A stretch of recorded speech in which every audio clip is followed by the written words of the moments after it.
Borderlands 3 brought the mayhem to San Diego Comic-Con, namely the Museum of Mayhem.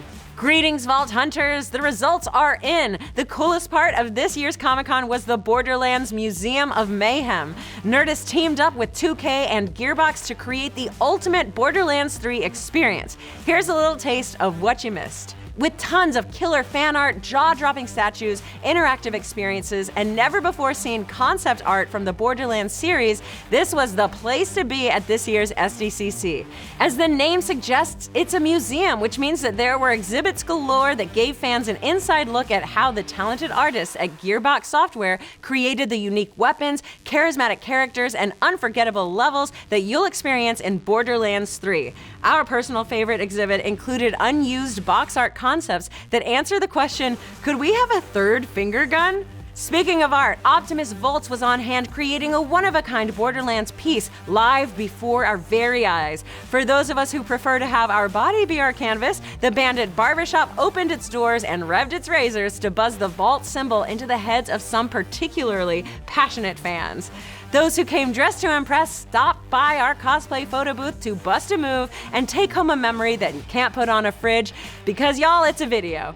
Other Borderlands superfans took things to the next level and entered our cosplay contest, hosted by Hendo Art and Dan Casey, which showcased some of the most impressive Borderlands costumes this side of Pandora. After, you could wash it all down with a frosty glass of sweet, sweet capitalism at Mad Moxie's bar, and a side of swag from the gift shop where fans got exclusive Borderlands 3 loot before anyone else.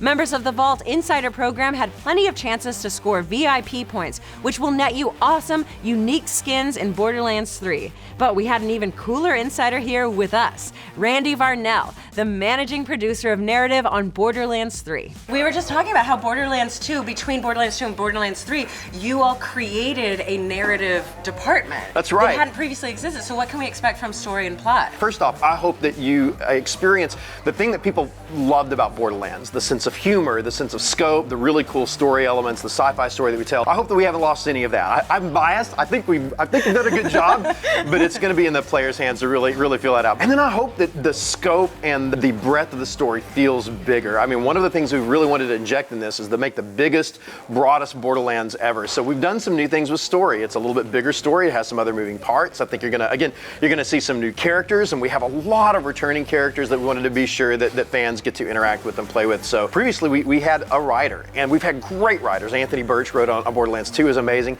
Now we have a team of 4 writers. We work with Randy Pitchford all the time. We have other people in the narrative department, a full group of people that have kind of writers roomed it up, right, and have written together, trying to preserve everything that we have and then take it a couple of steps forward in terms of just story depth. What is different about Borderlands 3 versus its predecessors? Wow, the biggest thing that just absolutely gets me excited for the franchise is, for the first time, we are really getting way off of Pandora.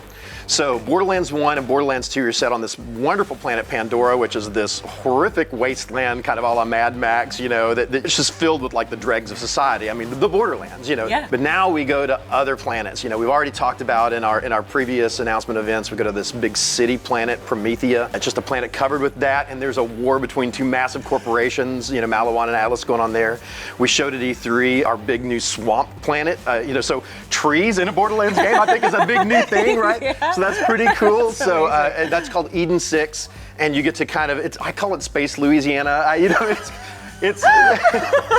but it's really cool. So you actually get on Sanctuary now rather than a floating city. It's a spaceship, the Sanctuary 3. It's not the same one. We don't talk about Sanctuary 2. Okay. But Sanctuary 3, the spaceship, you actually get to earn that ship and get off Pandora, and it really has made this Borderlands, which is already a pretty cool place, just feel like a big, cool place.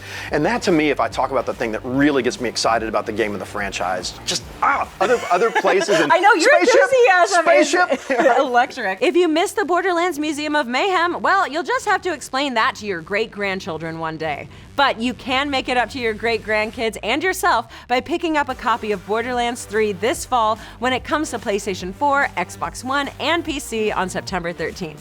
Until then, let us know. What character are you going to main in Borderlands 3? What would your Vault Hunter name be? Let's discuss.